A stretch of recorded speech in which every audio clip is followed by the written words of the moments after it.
It's the first game of the RoughRiders series at San Antonio, and today we're joined by the great Tony Fernandez, special assistant to the general manager here with the Texas Rangers. Tony, you've been with the team for a couple of days, and now this is your third season with the Rangers. Explain a little bit about what your responsibilities are over the course of the season and what you're doing here with the RoughRiders. Well, I am in a special assignment. I'm a special assistant, like you say. So right now I'm working on a special assignment. Usually they send me to follow certain players and to make sure that they are ready for the next level. So basically, I'm mentoring the young players, especially the middle infielders. How did you get into coaching and mentoring at this level, and is it something that you enjoy doing? Well, I am an ordained minister, so that's what I was doing since I retired from baseball in 2001, and the opportunity came, for me to do it professionally.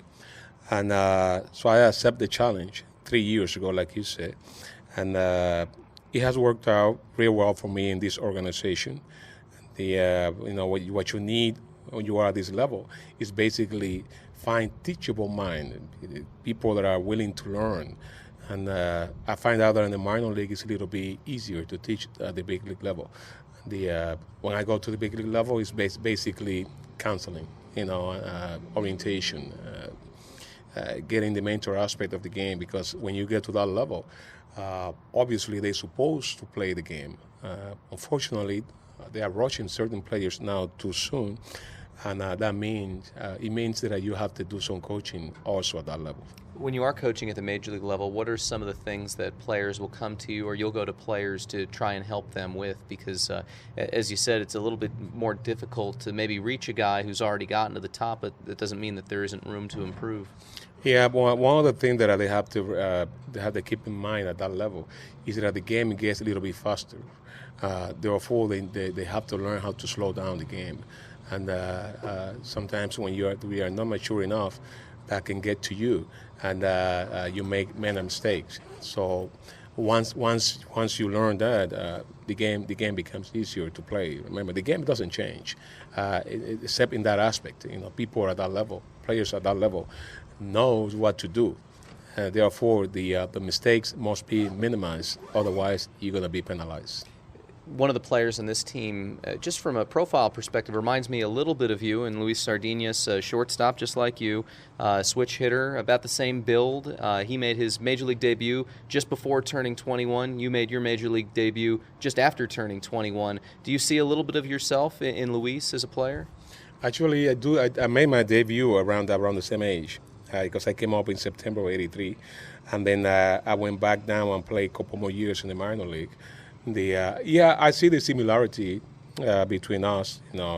Tall, skinny, like you say. A little bit of speed, and sometimes it looks like you're not moving; we're just gliding, and that can be deceiving because some people might take that as not playing hard enough. You're not hustling, but it's not that.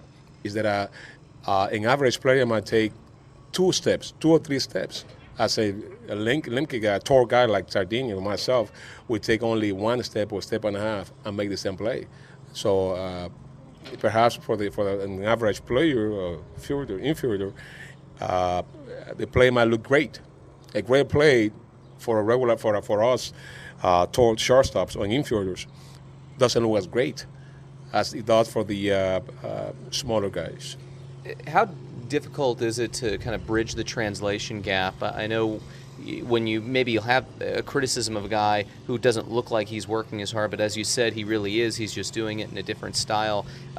Is it sometimes troubling or difficult for a young player who's from another country, who doesn't speak English maybe all that well, to adjust to the game and to playing over here? And is that something that you can help them with?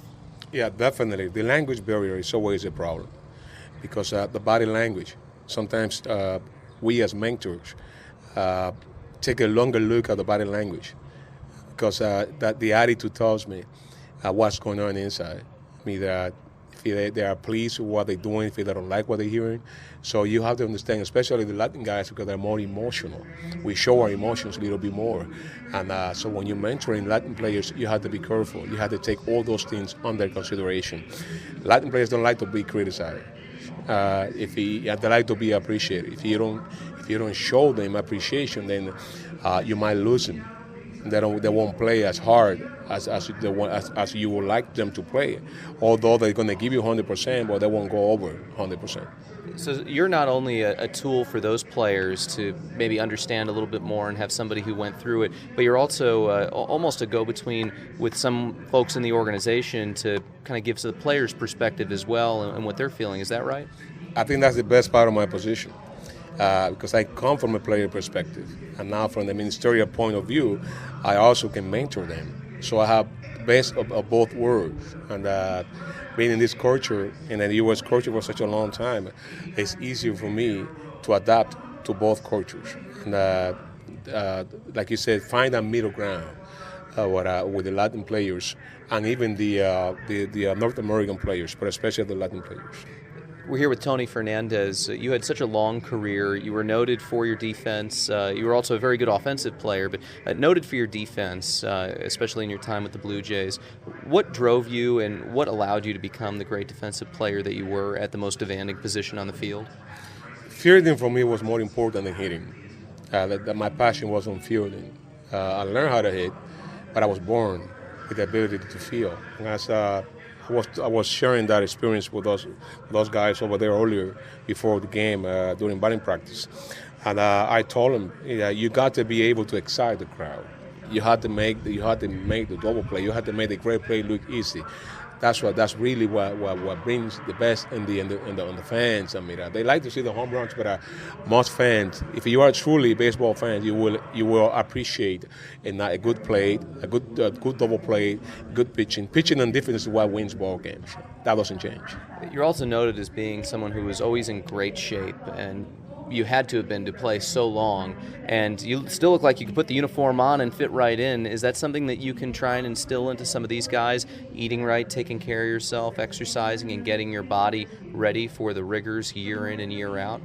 Well, I was blessed by the Lord, with good genes. I mean, my dad was 77 when he passed away, and I don't think he was ever close to 200 pounds. Yes, I do emphasize a lot on taking care of your body. You have to eat right. You have to exercise. You have to take pride in what you're doing. I mean, you don't want to look sloppy. I mean, you want to represent your family. You represent God. You represent yourself, the organization, your teammates. So you have to take pride in what you're doing. And I believe that taking care of your body, physically, mentally, is your responsibility. I mean, as an athlete, as a son of God, you must learn how to do the little things that you're supposed to keep yourself in the best shape possible, and those be able to contribute in a positive way to win some ball games. Finally, 1995, you were playing with the New York Yankees. Young guy filled in for you a little bit at shortstop, Derek Jeter, playing in his last year this year. Is it amaze you, first of all, that he's been able to play as long as he has? And B, did you realize the special player that he was when he was making his rookie debut on that same Yankees team? Actually, I was filling in for him because I knew when I came in that I was supposed to be there for 2 years before he was ready. Unfortunately, I got hurt, and that opened the door for him. I'm glad and I'm happy for him because Derek was a student of the game. He was always asking questions, willing to learn. And I remember one day, well, needless to say, I'm not surprised that he has been able to play this long because he has discipline. And I remember one day that he came over to me and said, "You got to teach me that play that you make on the hall, jumping it." I said, "It's easy." He told me, "I'm going to learn it. I'm going to learn that play. I'm going to take it to another level." And he has. I mean, he does it, but he goes overhand. And every time he makes that play, I laugh because I know where he learned it. But as he learned it from me, I learned also that play from somebody else. There was a shortstop in Dominican by the name of Pepe Frias. It was Pepe Frias. That's where all of us, Alfredo Griffin, Nelson Norman, Rafael Ramirez, learned how to make that play in the hall. So I'm very happy for Derek.